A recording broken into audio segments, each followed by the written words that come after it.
बिस्मिल्लाहिर्रहमानिर्रहीम। अस्सलाम वालेकुम तमाम सब्सक्राइबर्स और व्यूवर्स को हमारे चैनल पर खुशामदीद। व्यूवर्स, आज हमारी जो वीडियो है उसका टॉपिक है कि माइक्रोस्कोप के अंदर कितनी किस्म के सिस्टम काम करते हैं। तो वीडियो की तरफ जाने से पहले आपसे रिक्वेस्ट है कि अगर आपने अभी तक हमारे चैनल को सब्सक्राइब नहीं किया तो हमारे चैनल को सब्सक्राइब कर लें और बेल आइकन के क्लिक कर दें ताकि आने वाली न्यू तमाम वीडियोस का नोटिफिकेशन आपको मिल सके। तो चलें वीडियो की तरफ चलते हैं। तो सबसे पहले हमने लास्ट पार्ट के अंदर माइक्रोस्कोप के मुख्तलिफ पार्ट्स को डिस्कस किया था। आज हम ये देखेंगे कि कौन सा पार्ट किस सिस्टम का हिस्सा है। इसको क्लासिफाई करने की कोशिश करेंगे सिस्टम वाइज, और ये किस तरह से काम कर रहे हैं उसके बारे में भी बात करेंगे। मज़ीद हम बात करेंगे कि एक माइक्रोस्कोप की पावर क्या होती है और ये किस तरह से मैग्नीफाई करके हमें दिखा रहा है। उसके अलावा ये रोशन कैसे हो रही है, और अगर हमारे पास इलेक्ट्रिक करंट बल्ब अवेलेबल नहीं है, इलेक्ट्रिक लैंप अवेलेबल नहीं है, तो सनलाइट से हम किस तरह से इसको फोकस करेंगे और उसको कैसे यूज़ टू करेंगे। तो वीडियो एंड तक ज़रूर देखिएगा और वीडियो पसंद आने की सूरत में लाइक ज़रूर कीजिएगा। और अगर वीडियो के एंड पे अगर कोई आपका क्वेश्चन हो तो आप उसको कमेंट्स ज़रूर करें। इससे हमें आपकी फीडबैक मिलता है और जो आपका क्वेश्चन होगा इंशाल्लाह उसको ज़रूर सॉल्व किया जाएगा, उसका जवाब ज़रूर दिया जाएगा। तो चलते हैं वीडियो की तरफ। तो सबसे पहले हम बात करते हैं कि माइक्रोस्कोप के अंदर कितनी किस्म के सिस्टम हैं। तो माइक्रोस्कोप के अंदर 4 किस्म के सिस्टम काम कर रहे होते हैं। First of all sport system है, सेकेंडली मैग्नीफिकेशन सिस्टम है, थर्ड एल्यूमिनेशन सिस्टम है और फोर्थ एडजस्टमेंट सिस्टम है। तो सबसे पहले स्पोर्ट सिस्टम की बात करेंगे। स्पोर्ट सिस्टम में सबसे पहले जो आर्म है माइक्रोस्कोप का, ये इस सिस्टम का हिस्सा है, क्योंकि स्पोर्ट सिस्टम में वो पार्ट्स हैं जिसकी वजह से माइक्रोस्कोप की हैयत, उसकी शक्ल, जो शेप है वो बरकरार रहती है। तो उसमें आर्म इसका एक पार्ट है, जबकि सेकंड नंबर पे इसमें ये आप रिवॉल्विंग नोज़ पीस देख रहे हैं। तो रिवॉल्विंग नोज़ पीस आप जानते हैं कि इसके ऊपर मुख्तलिफ़ किस्म के ऑब्जेक्टिव्स लगे होते हैं, तो ये हमें यहाँ से सपोर्ट करता है इसको रिवॉल्व करके, तो मैग्नीफाई पावर को कम या ज़्यादा करने के लिए। थर्ड, इसकी जो बेस है जिसके ऊपर ये माइक्रोस्कोप स्टे कर रही है, फुट भी कहते हैं इसको, बेस भी कहते हैं, तो ये तीसरा पार्ट है इसका।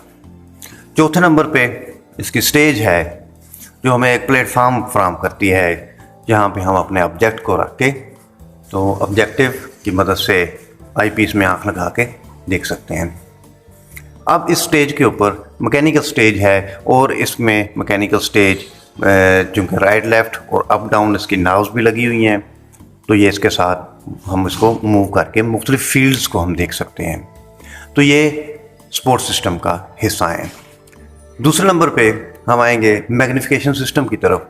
तो मैग्नीफिकेशन सिस्टम नाम से ही जाहिर है कि ऐसा सिस्टम जो किसी भी चीज़ को बड़ा करके दिखा रहा है, मैग्नीफिकेशन सिस्टम कहलाता है। मैग्नीफिकेशन सिस्टम के अंदर 3 टाइप्स हैं, 3 पार्ट इसमें कारफरमा हैं। नंबर 1 जो आई पीस है, जहाँ हम आँख लगा के देखते हैं, व्यू करते हैं, उसको आई पीस कहते हैं। पहले नंबर पे आई पीस इसके साथ जुड़ा हुआ होता है। आई पीस ट्यूब के साथ जुड़ा हुआ है। एक सिरे पे ट्यूब के आई पीस है और दूसरे सिरे पे जो लेंस है वो ऑब्जेक्ट के करीब होता है, उसको ऑब्जेक्टिव लेंस कहते हैं, और ये मुख्तलिफ पावर्स के होते हैं। तो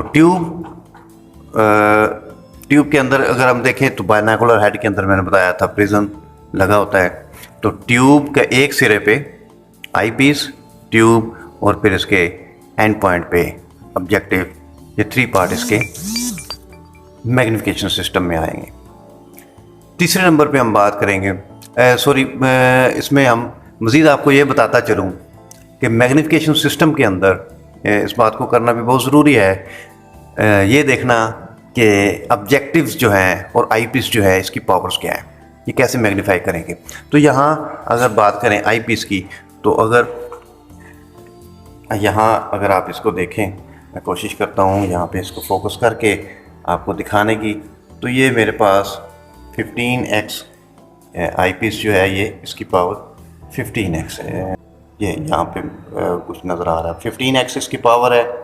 और ऑब्जेक्टिव्स कल मैं आपको लास्ट वीडियो में भी दिखाया, तो मज़ीद अभी आप देख लें, ये 10x का ऑब्जेक्टिव है, जबकि ये 40x का ऑब्जेक्टिव है, और यहाँ पे 100x का ऑब्जेक्टिव है। x इसका यूनिट है, जो मैग्नीफिकेशन पावर है उसका यूनिट x होता है। यानी 2x से मीन 2 गुना, 4x मीन 4 गुना, 10x मीन 10 गुना। तो ये आईपीस 15x का है, तो यानी ये आईपीस 15 गुना बड़ा करता है, जबकि ऑब्जेक्टिव हम इसमें 10x, 40x और 100x ऑयल इमर्शन वाले लगाते हैं। तो अगर ये इसके मैग्नीफिकेशन ऑब्जेक्टिव्स की पावर है। अब बात करते हैं कि पावर ऑफ माइक्रोस्कोप, कि माइक्रोस्कोप की मैग्नीफिकेशन पावर कितनी है। तो इसके लिए फार्मूला ये है कि power of eyepiece multiply by power of objective.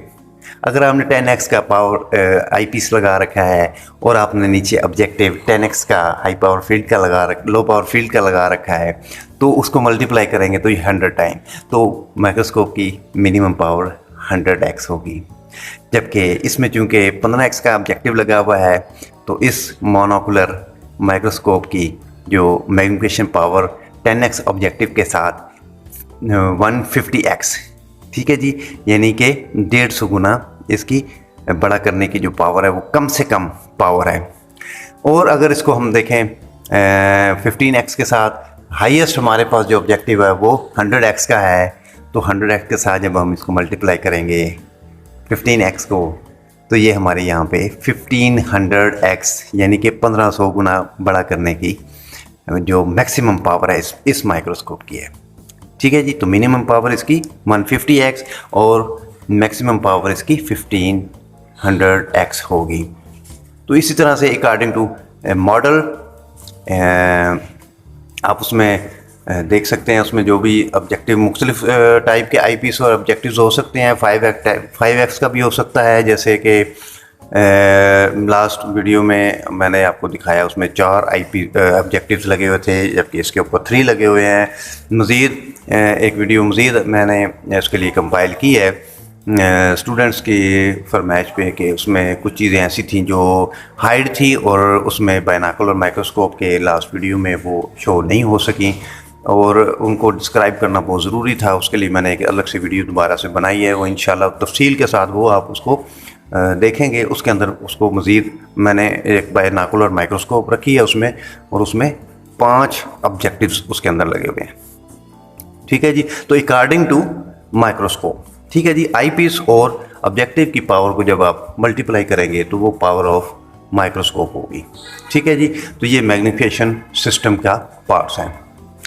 ठीक है, अब इस मैग्नीफिकेशन सिस्टम के अंदर एक चीज़ और बहुत अहम है जिसको डिस्क्राइब करना बहुत ज़रूरी है, वो ये है कि जब हम कोई भी ऑब्जेक्ट स्टेज के ऊपर रखते हैं, तो जब हम ऑब्जेक्टिव्स को फोकस करते हैं, low power field, high power field और 100x ऑयल इमर्शन वाला, तो आप देख रहे हैं कि ये लो पावर फील्ड का थोड़ा सा छोटा आपको ऑब्जेक्टिव नज़र आ रहा है, जबकि अगर आप देखें तो यहाँ आपको सेकेंडली 40x का जो है ये थोड़ा, ये उससे बड़ा है, जबकि 100x का मज़ीद थोड़ा सा इसमें फ़र्क होगा और ये मज़ीद बड़ा होगा। तो यूँ आपने देखा यहाँ पे अकॉर्डिंगली, यहाँ पे जो ऑब्जेक्ट है, अगर हमारा ऑब्जेक्ट यहाँ पे पड़ा हुआ है, तो उसमें वो ऑब्जेक्ट और लेंस के दरमियान फासला जो है उसको हम कहते हैं वर्किंग डिस्टेंस। वर्किंग डिस्टेंस जो है वो 10x पे, यानी ऑब्जेक्ट और लेंस के दरमियान का जो फासला उसको वर्किंग डिस्टेंस कहते हैं। तो वर्किंग डिस्टेंस 10x पे 5 से 6 मिलीमीटर का होगा, जबकि 40x पे ये 0.5 mm से 1.5 mm मिलीमीटर होगा।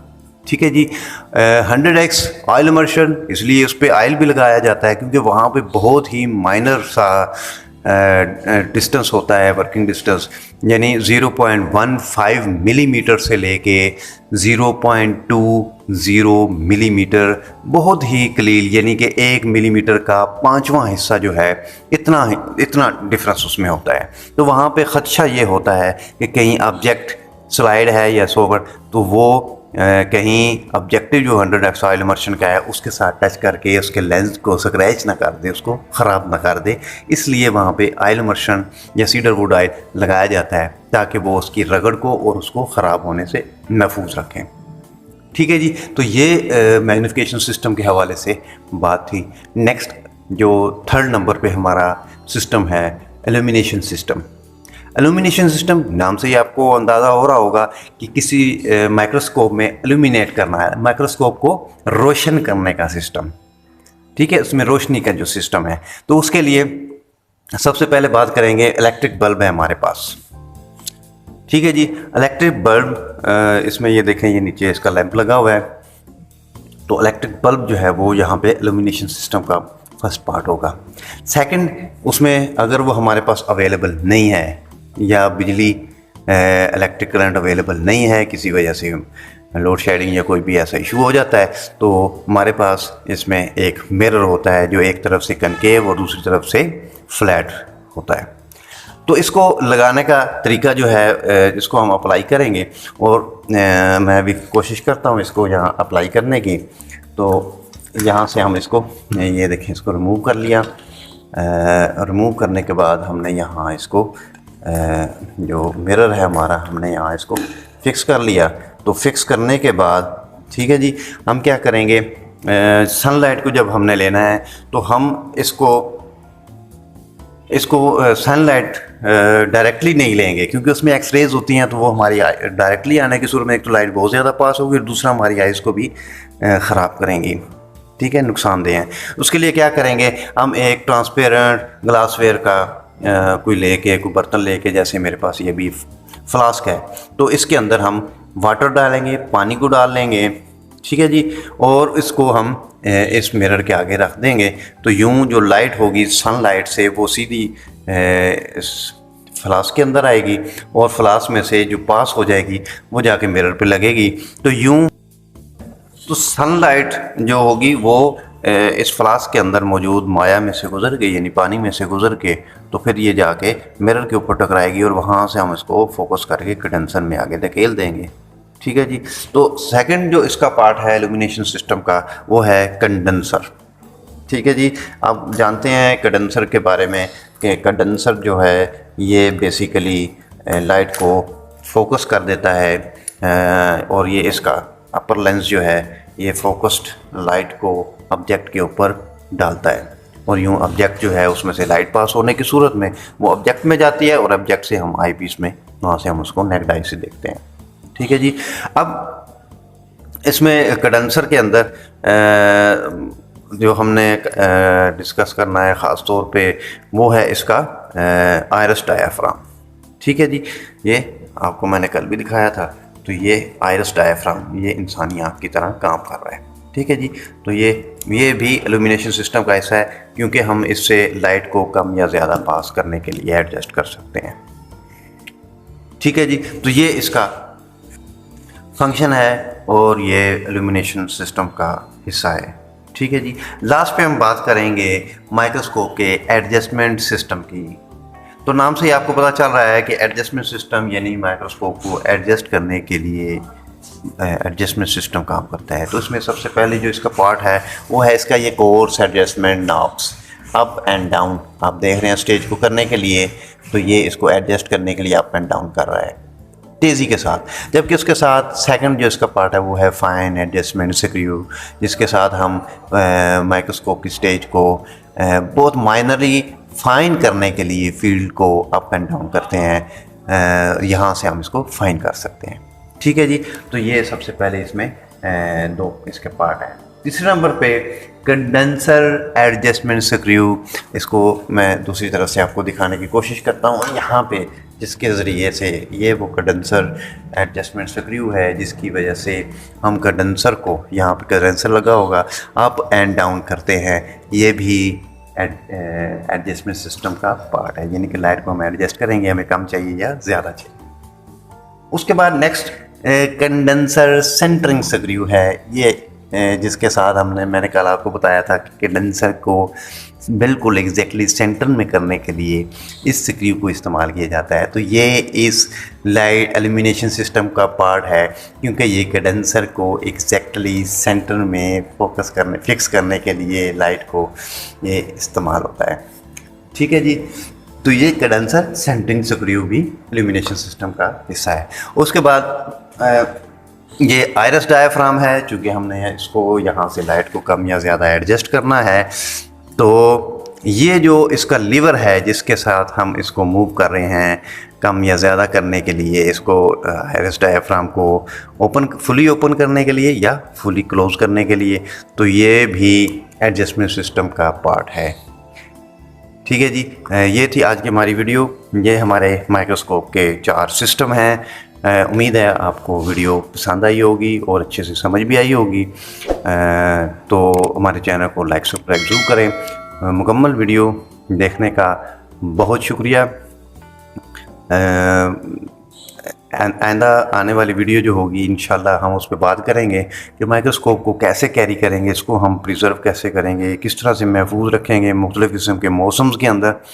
यानी अगर सर्दी गर्मी बहार ख़ज़ां के मौसम में, जब पाकिस्तान में 4 किस्म के मौसम है, तो उसमें इसको कैसे प्रिवेंट करेंगे और इसको कैसे हैंडल करेंगे, कैरी करेंगे, जनरल वर्क की चीज़ें करेंगे। तो तब तक के लिए इजाज़त, अपना ख्याल रखें। अल्लाह हाफ़िज़।